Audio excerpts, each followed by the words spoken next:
Hello everyone, this is Meenakshi and welcome to Guidely. So bank exam 2026 के लिए जितने भी एस्पिरेंट्स प्रिपेयर कर रहे हैं उनके लिए वीडियो काफ़ी इन्फॉर्मेटिव है। यू ऑल नो, जैन में आपका आईबीपीएस का कैलेंडर लॉन्च हो जाएगा, जिसमें आपको आरआरबी पीओ क्लर्क और आईबीपीएस पीओ क्लर्क एसओ के सारे एग्जाम स्केड्यूल मिल जाएंगे, जो कि मोस्ट प्रोबेबली आपके अगस्त से स्टार्ट होंगे।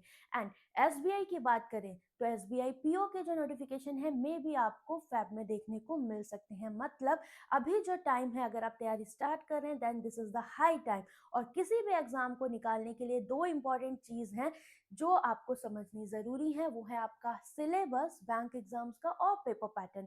आपने देखा होगा कि कुछ एग्जाम्स के paper pattern little bit change है, सेक्शनल टाइमिंग है वो भी डिफरेंट है, तो उसको हम देखेंगे वन बाय वन सारे एग्जाम्स के लिए। और सबसे पहले सिलेबस की बात कर लेते हैं, ठीक है। और वीडियो अच्छी लगे then do like the session. इसके अलावा आपको प्रिपरेशन स्ट्रेटेजी चाहिए तो मुझे कमेंट करके आप बताएंगे।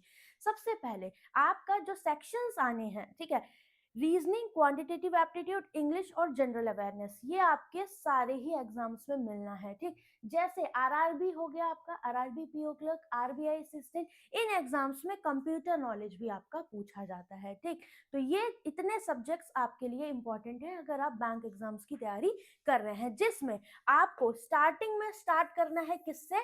रीजनिंग, क्वांटिटेटिव एप्टीट्यूड और इंग्लिश। तो अगर आप अभी प्रिपरेशन स्टार्ट कर रहे हैं, बिगनर हैं, देन आपको बेसिक्स इनके स्टार्ट करने चाहिए और एटलीस्ट 2 to 3 मंथ्स अपने बेसिक्स को क्लियर करने में देना चाहिए। उसमें आपके इनके सारे जो भी सिलेबस में भी अभी बताऊंगी, सारे टॉपिक्स आपको अच्छे से करने हैं। पहले आप वीडियोस से आप इनके सॉल्यूशंस देखो, आप इनकी अप्रोचेस देखो, उसके बाद आप क्विजेस लगाओ, टॉपिक वाइज प्रैक्टिस करो और देन मॉक की प्रैक्टिस करो, तब आपको यहाँ पर रिजल्ट्स देखने को मिलेंगे, ठीक।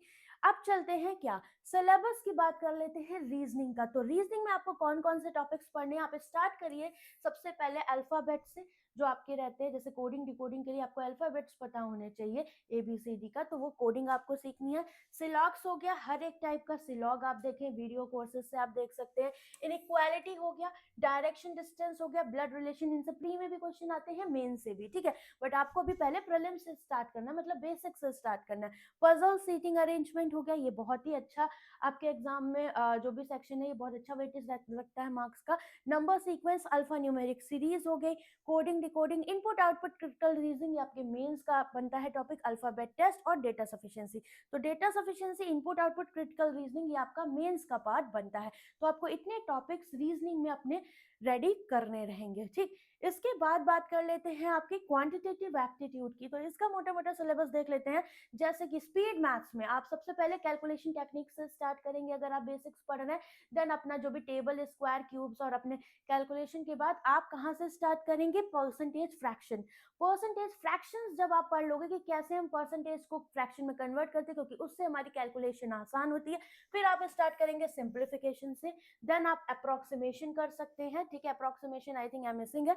सिंप्लीफिकेशन एंड अप्रोक्सीमेशन हो गया, क्वाड्रेटिक इक्वेशन हो गया, नंबर सीरीज में मिसिंग एंड रॉन्ग, ठीक है। तो इनको आपको पहले पढ़ना है कि कैसे कैसे पैटर्न्स आते हैं, क्या क्या इनके लॉजिक से कैसे हमें ना शॉर्ट वे में कर सकते हैं। फिर इनके कम से कम 100 क्वेश्चंस आप प्रैक्टिस करें। इसके बाद स्टार्ट करिए कहाँ से? परसेंटेज से, ठीक है। तो आपको पहला टॉपिक जो पढ़ना है वो है परसेंटेज। देन आप स्टार्ट करिए रेशियो एंड प्रोपोर्शन, यही आपका सीक्वेंस होना चाहिए, ठीक है। रेशियो, प्रोपोर्शन, देन एवरेजेस हो गया आपका, ठीक है। इसके बाद आप स्टार्ट करेंगे डेटा इंटरप्रिटेशन, भी प्रीलिम्स लेवल का स्टार्ट कर सकते हैं, क्योंकि मोस्ट प्रोबेबली आप देखेंगे तो प्री में आपका परसेंटेज, रेशियो, प्रोपोर्शन, एवरेजेस से बेस्ड ही डिफरेंट डिफरेंट टाइप की डीआई आती हैं। फिर आप स्टार्ट कर दीजिए मिक्सचर एलिगेशन हो गया, अपने अदर टॉपिक्स हो गए। तो ये सारे जितने भी टॉपिक्स लिखे हुए हैं डीआई के अलावा, ये अर्थमेटिक सम्स के टॉपिक्स है, इनको आपको वन बाय वन रेडी करना है। जितना भी याद रहे, अर्थमेटिक पढ़ रहे हो तो पहले टॉपिक वाइज सारे सब टॉपिक्स, मतलब कॉन्सेप्ट्स क्लैरिटी आपके लिए इंपॉर्टेंट है, जो कि आप करिए। आपके लिए जो भी आपके बेसिक फंडामेंटल्स हैं, जो भी फाउंडेशन कोर्स है, वो हम लेकर आने वाले हैं क्वांट के लिए। तो जल्दी आपको दिसंबर एंड या जनवरी की स्टार्टिंग में मिल जाएगा, तो आप मेरे साथ भी कनेक्ट हो सकते हो। सेम वे में जो चीज़ आपको पहले रिक्वायर्ड है उसी के रिगार्डिंग पढ़ाया जाएगा और प्री टू मेंस सारी तैयारी कराई जाएगी। तो आपको ये सारे टॉपिक्स डिटेल में पढ़ने हैं, ताकि आपको दिक्कत ना हो कि हाँ परसेंटेज में मुझे सक्सेसिव नहीं आता, मुझे प्राइस कंजम्पशन वाला मेथड नहीं आता, या फिर हम पेंसिस्टेंट पढ़ रहे हैं, मुझे लीकेज नहीं आता पढ़ना, मिक्सचर एलिगेशन में हमें रिमूवल रिप्लेसमेंट नहीं आता, मल्टीपल टाइम्स रिपीट्स हो रहा है, CISI में 3 ईयर का डिफरेंस कैसे निकाले। तो हर एक चीज आपको ये 2 से 3 महीने में कवर करनी चाहिए, ठीक। मतलब सारे टॉपिक्स को पढ़ें। और सबसे बड़ी दिक्कत बच्चों के साथ क्या होती है, जो भी बिगनर्स हैं, कि वो टॉपिक्स पढ़ते जाएंगे बट उनको फिर रिवीजन में अपने साथ नहीं रखेंगे। तो आपको ये ध्यान में रखना है, जो भी टॉपिक्स आप पढ़ते रहो उनके क्वेश्चंस की प्रैक्टिस आप करते रहें, ताकि आपको ऐसा ना हो कि आपने आगे पढ़ना स्टार्ट कर दिया, पीछे वाले सब भूलते जा रहे हो। तो ये आपको बहुत अच्छे से ध्यान रखना है। तो ये सारे टॉपिक्स आपको कवर करने हैं। नाउ इंग्लिश की बात करी जाए तो इंग्लिश में देखो क्या है, आपका रीडिंग कॉम्प्रिहेंशन आपके एग्जाम में पूछा जाता है, आरसी इंपॉर्टेंट है। तो आपकी रीडिंग स्किल्स जितनी अच्छी होंगी, आप इससे 6 से 7 से 10 क्वेश्चन आते हैं आरसी के, ये आप अपने पक्के कर सकते हैं, ठीक। इसके अलावा एरर स्पॉटिंग, तो थोड़ा सा ग्रामर आप पढ़ोगे स्टार्टिंग में, सब्जेक्ट वर्ब एग्रीमेंट टेंसेस हो गया, तो वहां से आपको सेंटेंस फॉर्मेशन पता लगेगा। और रीडिंग को मत छोड़ना, लाइक एडिटोरियल की क्लासेस आप कर सकते हो। एडिटोरियल की क्लासेस के बेसिस पे जो आपको एक्सरसाइज करवाई जा रही है, तो आप किसी भी यूट्यूब प्लेटफॉर्म के जरिए जुड़कर आप उन चीजों को कर सकते हैं, ठीक। ये सारे आपके टॉपिक्स हैं, fillers, cloze test, sentence rearrangement, jumble sentence, word swap, idiom phrases, one word substitution, match the column, word uses, phrasal replacement, vocabulary, sentence connector, sentence improvement and starters. तो ये सारा पार्ट आपके एग्जाम में आता है और पूछा जाता है प्री और मेंस में। तो ये बात हो गई अब सिलेबस की। नाउ पेपर पैटर्न की बात करेंगे, बट बिफोर दैट कंप्यूटर का भी हम सिलेबस देख लेते हैं। तो कंप्यूटर में अगर आप आरआरबी पीओ क्लर्क मेंस के लिए जाओगे या फिर आरबीआई असिस्टेंट मेंस के लिए जाओगे, तो वहां पर आपको कंप्यूटर का ये वाला मिलेगा हिसाब, बाकी अदर एग्जाम्स में नहीं मिलेगा। तो ये सब आप पढ़ सकते हैं, ये सारे टॉपिक्स हैं कंप्यूटर के इंपॉर्टेंट, जो आपको टॉपिक वाइज पढ़ने चाहिए, ठीक। जनरल अवेयरनेस में, करंट अफेयर्स में ये एक वास्ट सिलेबस है, ठीक है, आपको पता है यहाँ पर। बट यहाँ पर देखा जाए स्टैटिक जी के करंट अफेयर्स में जो आप मेजर पार्ट है, बैंकिंग अवेयरनेस आपको देखना, फाइनेंशियल अवेयरनेस, गवर्नमेंट स्कीम आनी चाहिए, इंटरनेशनल अफेयर, नेशनल न्यूज और स्टैटिक जीके। तो आपको ये सारे सेगमेंट्स तैयार करने, इनमें भी बहुत सारे सब सेगमेंट्स होते हैं, ठीक। ना एग्जाम पैटर्न की बात कर लेते हैं कि प्री और मेंस का, क्योंकि आप देखोगे हर एग्जाम का थोड़ा सा डिफर कर जा रहा है सेक्शनल टाइमिंग में या आपके क्वेश्चन वेटेज में। तो देख लेते हैं, चलो। आरआरबी की बात करी जाए तो आरआरबी पी और क्लर्क का प्रीलिम्स का सेम पेपर पैटर्न रहता है। आपकी सेक्शनल टाइमिंग पहले नहीं थी, बट लास्ट ईयर से इंट्रोड्यूस हो गई है। दोनों ही सेक्शन में आपको सिर्फ क्वांट और रीजनिंग मिलेगा प्रीलिम्स में, 40-40 क्वेश्चन, 40-40 मार्क्स के। और रीजनिंग के लिए 25 मिनट की टाइमिंग मिलेगी सेक्शनल, और आपका क्वांट के लिए 20 मिनट की, ठीक है। और टोटल 80 क्वेश्चन आएंगे, 45 मिनट का समय आपको मिलेगा, ठीक। सेम आरआरबी पी और क्लर्क प्रीलिम्स। नाउ अब इनके मेंस का पैटर्न देख लेते हैं। मेंस का भी आरआरबीज में पीओ क्लर्क का सेम रहेगा। नाउ कंप्यूटर नॉलेज और जनरल अवेयरनेस आपका यहाँ इंक्लूड हो गया, बाकी 3 सेगमेंट रहेंगे। नंबर ऑफ क्वेश्चंस आप देख सकते हो, मार्क्स देख सकते हो और सेक्शनल टाइमिंग देख सकते हो। तो आप चाहो इसका स्क्रीनशॉट ले सकते हो। इसी तरीके से आपको क्वेश्चंस मिलेंगे, इतने मार्क्स इन क्वेश्चंस के डिसाइडेड हो, और ये इनकी पर्टिकुलर सेक्शनल टाइमिंग है। नाउ बात कर लेते हैं आईबीपीएस क्लर्क और SBI clerk. Same paper pattern इन दोनों का रहता है, बट अभी इन एग्जाम्स में आपको रीजनिंग, क्वांट, इंग्लिश तीनों सेक्शन मिलेंगे। तीनों में देखा जाए रीजनिंग और क्वांट के 35-35 क्वेश्चन मिलेंगे, इंग्लिश लैंग्वेज के आपको 30 क्वेश्चन मिलेंगे, ठीक है। तो अभी हर एक क्वेश्चन 1 मार्क एक्वायर करेगा, और हर एक सेक्शन के लिए 20 मिनट की टाइमिंग मिलेगी, मतलब टोटल 60 मिनट, 1 घंटे का आपका प्री का पेपर रहने वाला है। नाउ मेंस का पैटर्न अब आपका इंडिविजुअल चेंज है हर एग्जाम के लिए, देख लेते हैं। जैसे आईबीपीएस क्लर्क की बात करें, इस साल ही चेंज हुआ है, आपका टाइमिंग घटा दिया गया है। और क्वेश्चंस देखो तो रीजनिंग के 40-60 नंबर के हैं, क्वांट के 35 क्वेश्चन 50 मिनट का और 30 मिनट का टाइम मिलेगा, यहाँ 35 मिनट का। जनरल इंग्लिश 40 क्वेश्चन 40 मार्क्स के, 35 मार्क्स के। अभी आपका रीजनिंग, क्वांट और जनरल अवेयरनेस में आईबीपीएस क्लर्क में आईबीपीएस पीओ की तरह सेक्शन ए सेक्शन बी, मतलब कुछ क्वेश्चन जहां पर आपको मार्क्स ज्यादा दिख रहे हैं क्वेश्चन से, वहां पर आपको सेक्शन ए सेक्शन बी, मतलब 2 नंबर के क्वेश्चन और 1 नंबर के क्वेश्चन मिलने वाले हैं एग्जाम में।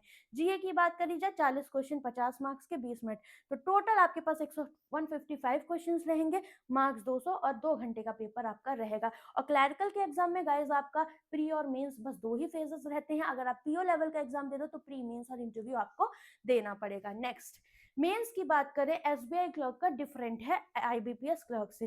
रीजनिंग कंप्यूटर आपका 50 क्वेश्चन 60 नंबर के रहेंगे, 45 मिनट।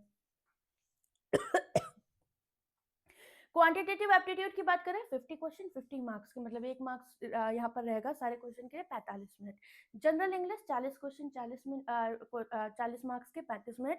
जीए की बात करी जाए 50 क्वेश्चन 50 मार्क्स के 35 मिनट। टोटल यहाँ पर 200 मार्क्स का पेपर रहेगा और 160 मिनट आपको मिलेंगे, ठीक है, और 190 क्वेश्चन। नाउ आईबीपीएस पीओ की बात करें तो प्रीलिम्स का पेपर पैटर्न इस साल चेंज हुआ है। रीजनिंग और क्वांट में देखो तो रीजनिंग के 35 क्वेश्चन 40 मार्क्स के रहेंगे और क्वांट के 35 क्वेश्चन 30 मार्क्स के रहेंगे। तो आप देख सकते हो इस बार बहुत चेंजेस देखे हैं, बट ईच सेक्शन के लिए आपको 20-20 नंबर रहेगा। हिंदी और इंग्लिश दोनों लैंग्वेजेस में आप ये पेपर दे सकते हो, ठीक है। सॉरी, हिंदी और इंग्लिश लैंग्वेज नहीं है यहाँ पर, इससे थोड़ा कट करना, ये गलत इन्होंने दे दिया है। इंग्लिश में आपके 30 क्वेश्चन आएंगे 30 मार्क्स के, मतलब यहाँ पर भी आपके पास 3 सेक्शन रहेंगे, रीजनिंग क्वांट इंग्लिश। बट यहाँ पर आप देखोगे तो क्वेश्चंस भी आपके 35-35-30 ही हैं, बट आपके जो मार्क्स हैं वो डिफर कर दिए हैं, मतलब रीजनिंग में 5 मार्क्स ज़्यादा चले गए और क्वांट के 35 क्वेश्चन के लिए आपको 30 नंबर मिलेंगे, ठीक है। तो ये पेपर पैटर्न आपके लिए इंपॉर्टेंट है, आप देख सकते हो। नाउ मेंस की बात कर लेते हैं आईबीपीएस पीओ में। तो रीजनिंग हो गया, डीआई डेट मतलब quant section data analysis and interpretation English language, GA economy हो गया, और साथ में आपका डिस्क्रिप्टिव का पेपर। तो जब आप पीओ मेंस में जाओगे, आरआरबी पीओ में डिस्क्रिप्टिव नहीं है, but IBPS PO SBI PO में आपको डिस्क्रिप्टिव पेपर मिलेगा। तो ये आपकी मार्किंग है, आप देख सकते हो, आपके सेक्शनल टाइमिंग दी है। डिस्क्रिप्टिव की बात करी जाए तो ऐसे और कॉम्प्रिहेंशन याद रखिएगा, इसके भी मार्क्स आपके काउंट होते हैं और ये तभी चेक होता है जब आप इनमें क्वालिफाई करते हो। यहाँ पर भी सेक्शनल कट ऑफ रहेगी। एसबीआई क्लर्क में सेक्शनल कट ऑफ नहीं है, एसबीआई पीओ मेंस में सेक्शनल कट ऑफ है, एसबीआई पीओ प्री में सेक्शनल कट ऑफ नहीं है। बाकी सारे एग्जाम्स में आपकी सेक्शनल कट ऑफ रहती है, ठीक। तो डिस्क्रिप्टिव पेपर में आपके 2 क्वेश्चन रहेंगे 25 नंबर के और 30 मिनट आपको मिलेंगे। तो टोटल 225 मार्क्स का रहेगा, 190 मिनट आपको मिलेंगे। और ये आपकी जो भी यहाँ पर है क्वेश्चन मार्क्स एंड टाइम, आप देख सकते हैं, स्क्रीनशॉट ले सकते हो। और ध्यान रखना यहाँ डिस्क्रिप्टिव के भी नंबर आपके ऐड होते हैं। एसबीआई पीओ में देख लो तो प्रीलिम्स का जो आपका है रीजनिंग क्वांट इंग्लिश ही रहेगा, बट रीजनिंग में 30 क्वेश्चन 20 मिनट के, क्वांट में 30 क्वेश्चन 20 मिनट में मिलेंगे, और इंग्लिश लैंग्वेज के 40 क्वेश्चन आपके पास रहने वाले हैं 20 मिनट के, ठीक है। तो आपको ये ध्यान रखना, यहाँ पर भी 30 नंबर का 30 क्वेश्चन 30 नंबर का 30 क्वेश्चन और यहाँ 40 नंबर के 40 क्वेश्चन, मतलब यहाँ पर क्या हुआ, आपका इंग्लिश का वेटेज बढ़ा दिया गया है और टोटल 1 घंटा ही सेम यहाँ पर मिलेगा। नाउ मेंस के एसबीआई पीओ की पैटर्न की बात करी जाए, अगेन यहाँ पर आपका टोटल ये डिस्क्रिप्टिव का पार्ट रहेगा, जिसमें ये चीजें ऐड करी गई हैं, email writing, situational analysis writing, report writing and precise writing, ठीक है। इनमें 2 मिलेंगे, एक करना है, इन सब में से 2 में से एक एक करना है, मतलब 15 15 20 और यहाँ पर 20। तो ये टोटल आप देख सकते हो 50 नंबर का इन्होंने यहाँ पर दिया हुआ है और 200 नंबर का ऊपर का पैटर्न रहा, जिसमें reasoning, data analysis and data interpretation, English language और जनरल अवेयरनेस रहेगा। तो आपके पास यहाँ पर ये क्वेश्चंस लिखे हैं, मार्क्स और इनकी इंडिविजुअल टाइमिंग लिखी गई है। दैट इज ग्रैंड टोटल की बात करें तो टोटल 250 नंबर का पेपर रहेगा आपके पास और 210 मिनट का समय आपको मिलेगा, ठीक है। तो ये आपका पूरा एसबीआई पीओ का पेपर पैटर्न रहा है, ठीक। तो आई होप आप समझ गए होंगे कि ईच जो भी आपके मेजर एग्जाम्स है उनमें क्या प्री और मेंस का पैटर्न है, और बहुत सारे एग्जाम्स का चेंज हुआ है, ठीक है। सिलेबस सेम है, ठीक है, आपके पास जो सब्जेक्ट्स हैं वो सेम है, बट टाइमिंग और नंबर ऑफ क्वेश्चन का डिस्ट्रीब्यूशन, आपका नंबर ऑफ मार्क्स का डिस्ट्रीब्यूशन डिफरेंट है, ओके। और किसी में डिस्क्रिप्टिव है, किसी में नहीं है। तो इसके हिसाब से आपको तैयारी करनी है, और आपको अगर सारे एग्जाम्स के लिए आप प्रिपेयर कर रहे हो, आप डिफरेंट डिफरेंट कंटेंट की तरफ भागोगे, बहुत सारे यूट्यूब चैनल से आपको बहुत सारी कंफ्यूजन होगी, बहुत सारा कंटेंट है, आपको हर एक चीज डेली टारगेट इंपॉर्टेंट है रूटीन प्रैक्टिस के लिए। तो आप गाइडली के साथ कनेक्ट हो सकते हो, गाइडली पे आपको हर एक चीज एक प्लेस पे अवेलेबल है, वो है गाइडली के पीडीएफ बंडल के थ्रू। तो गाइडली का पीडीएफ बंडल जो है, इसमें सारे एग्जाम्स के प्री मेंस सब कुछ आपके ऐड रहेंगे। गाइडली डिस्क्रिप्टिव्स भी प्रोवाइड करता है आपको, इंटरव्यू की भी तैयारी कराता है, हर एक चीज। तो आपका जीरो से लेकर सिलेक्शन तक का साथ है। क्वांट में आपको पढ़ाती हूँ, तो क्वांट के लिए जल्दी आपका एक फाउंडेशन कोर्स आएगा जिसके बारे में आपको बताऊंगी, ठीक है। तो 6 मंथ वैलिडिटी के लिए अगर आप डेली टारगेट्स के लिए कंटेंट लेना चाहते हो, चाहे आपको टॉपिक वाइज प्रैक्टिस करनी है, बिगनर्स लेवल की करनी है, प्री मेंस की करनी है, कहीं की भी, हर एक एग्जाम का इंडिविजुअल आपको मिलता है यहाँ पर पीडीएफ बंडल, और आपको क्विजेस भी मिल जाएंगी प्रैक्टिस के लिए, उनके वीडियो सोल्यूशन भी 539 रुपीज में 6 मंथ वैलिडिटी है। इसके अलावा गाइडलीप का प्लैटिनम मॉक टेस्ट है, जिसमें आपको 175 रुपीज में सारे मॉक्स मिलते हैं, प्री मेंस सेक्शन सारे बैंक इंश्योरेंस एग्जाम के 6 महीने की वैलिडिटी के लिए। तो आप इसे ले सकते हो। इसमें आपको स्मार्ट अप्रोचेस मिलती हैं, सॉरी स्मार्ट एनालिसिस मिलती है, जिसमें आप मॉक को एनालिसिस कर सकते हो, आपको पता लगेगा कौन सा क्वेश्चन आपको पहले अटेम्प्ट करना है, कितना टाइम देना, हर एक चीज ये एनालाइज करके देगा। और इसके अलावा अगर आप मेंस के लिए प्रिपेयर कर रहे हो गाइस, और मेंस में आपको दिक्कत आती है, तो आप क्वांट में मेंस में मेरे साथ कनेक्ट हो सकते हो मेंस का बॉस के थ्रू। बहुत ही प्रीमियम कंटेंट है इसमें। पीओ मेंस के लिए कंटेंट सेवियर 3.0 में मिलेगा। डीआई प्री टू मेंस चाहिए तो ये रहा डीआई प्री टू मेंस का बैच। क्लर्क मेंस का बैच ये रहा। सुपर 30 जो बैच है ये आपका रहेगा किसके लिए, ये आपको प्रोवाइड होता है आरआरबी पीओ क्लर्क और एसबीआई क्लर्क मेंस के लिए। तो आप मेरे साथ कनेक्ट हो सकते हो। करंट मेंस की लाइव क्लासेस सेवियर 3.0 में चल रही हैं आरआरबी पीओ क्लर्क के लिए, क्योंकि अभी ये लास्ट के एग्जाम्स हैं। ठीक, तो 150 रुपीज इसका प्राइस है। आप चाहो कोड यूज कर सकते हो बॉस, आपको मिल जाएगा। और इसके अलावा आपके लिए आपका एक बहुत ही फेवरेट, जो गाइडली की तरफ से फेवरेट आपका कंटेंट है जिसमें आपको दिया जाता है, वो चीज आपके लिए जल्दी आने वाली है। गाइडली is bringing back it's most loved pack but not the way you remember it. जैसा आपने सोचा भी नहीं होगा वैसा कुछ आपके लिए आने वाला है। Sharper, bigger and boulder coming soon. तो आपको हमारे साथ कनेक्ट रहना है डेली बेसिस पे, क्योंकि जल्द ही हम उसको आपके लिए रिवील करने वाले हैं, जो कि बैंक एग्जाम 2026 की प्रिपरेशन के लिए आपके लिए बहुत बेहतर बेहतर रोल प्ले करने वाला है। ठीक है, बाकी आप सिलेबस इन पेपर पैटर्न समझ गए होंगे, तो आप अपनी तैयारी को जो भी स्टार्ट करिएगा आप इन चीजों को ध्यान में रखिएगा। आप जो भी एग्जाम को टारगेट कर रहे हो उसका पेपर पैटर्न समझ के चलो, ताकि आपको पता रहे कि आपको किस तरह से। देखो, प्री में तो आपके लिए रेस रहती है कि कट ऑफ की और नंबर ऑफ मार्क्स आपके आने चाहिए, क्योंकि पेपर का लेवल भी उसी तरह का रहता है। बट मेंस में पेपर का लेवल थोड़ा हार्ड रहता है, तो आपके लिए सारी चीजें करने वाली नहीं रहती है। तो इंपॉर्टेंट है कि आपको पेपर स्ट्रक्चर पता होना चाहिए और स्मार्ट अप्रोचेस, तभी आप लगा पाओगे कि क्या चीजें करने वाली हैं क्या नहीं। ठीक है, तो मॉक्स है ही गाइड लेके बाकी आपके लिए। तो और कोई डाउट हो आपकी प्रिपरेशन से रिलेटेड मुझे कमेंट करके बताना। और अगर आप एक पूरी डिटेल में प्रिपरेशन स्ट्रेटेजी चाहते हो बैंक एग्जाम 2026 के लिए, तो मुझे कमेंट करके आप लोग बताएंगे। ठीक है, तो चलिए bye bye, take care guys.